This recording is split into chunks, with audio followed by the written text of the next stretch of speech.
What's up, guys, and welcome back to the channel. If you're new here, my name's Eric, and I'm a first-year Canadian medical school student. I remember last year when I got my interview from medical school, I was really nervous about the interview, unsure about what I was going to say, and terrified, but also excited to be able to interview at all. Now, I know this year a lot of stuff has changed with a lot of interviews moving online, but the actual interview is pretty much the same it is every single year. So sit back, relax, and grab that notepad because I'm going to be sharing with you 7 quick and easy tips to ace that medical school interview. Without further ado, let's get started. Probably the most important part about practicing is getting the feedback. What you're doing well, what you're not doing well, how you can say something better, how you can probably smile more. That was the feedback I got the most when I was practicing for interviews. Getting this kind of feedback tells you a lot about your weaknesses and what you need to work on in order to improve your interview game. So it's really important you try to find a group of people that you can work with, but are also honest with you and give you some tough criticism, because sometimes that's what you really need in order to take your game to the next level. Right now, with COVID going on, it's kind of hard to get out there and physically meet with your friends to practice, but remember that you could always Zoom or video call in order to get that same kind of group vibe going. Alternatively, you can also record yourself, like I'm doing right now, both audio and video, so then you can play it back, watch it, and note for any things you're not doing well.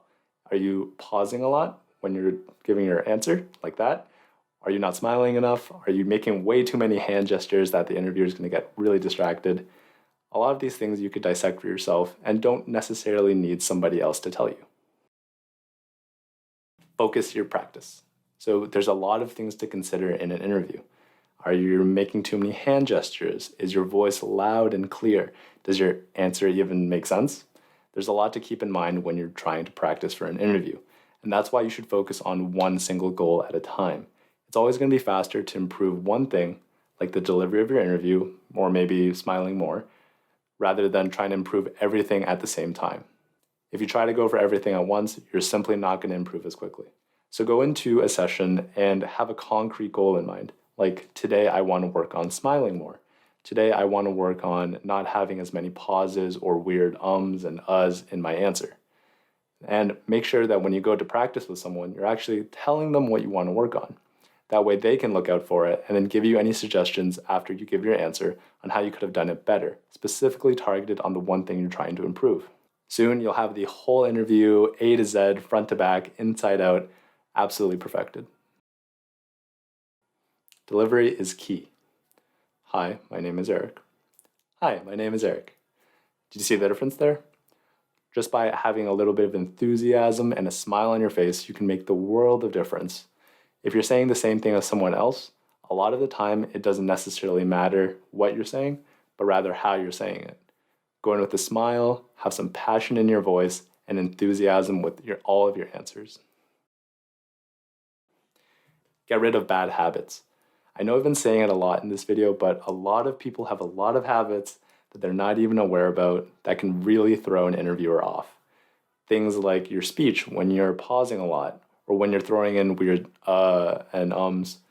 They just direct the flow of your answer away from what you want it to be.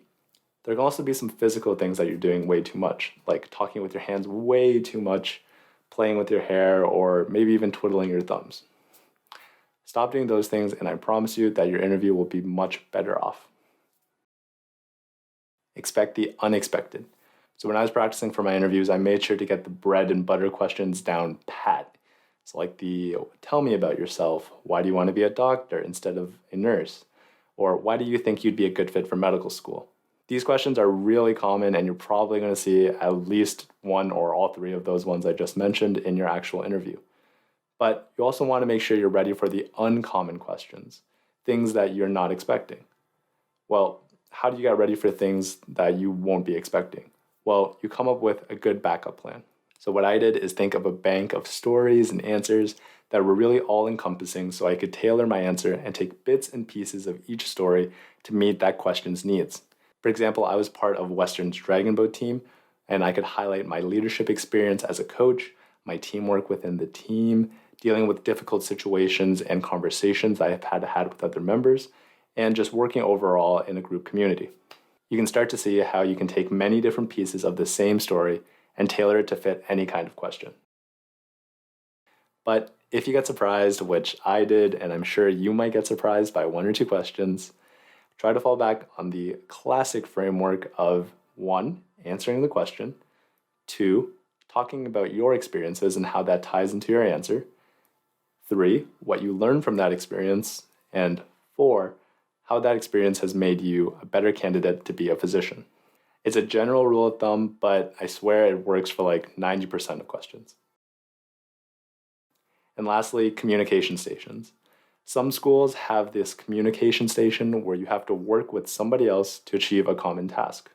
Some quick and easy tips for those are be patient, be willing to circle back and explain something, be okay with the other person disagreeing with you, and most importantly, be nice. It's kind of common sense, you wouldn't want to work with someone that's being mean to you, so don't be mean to somebody else. Remember that the person you're working with is either going to be observing you and grading you, or going to be in the next room looking at everything you're doing, so make sure you try to be on your best behavior.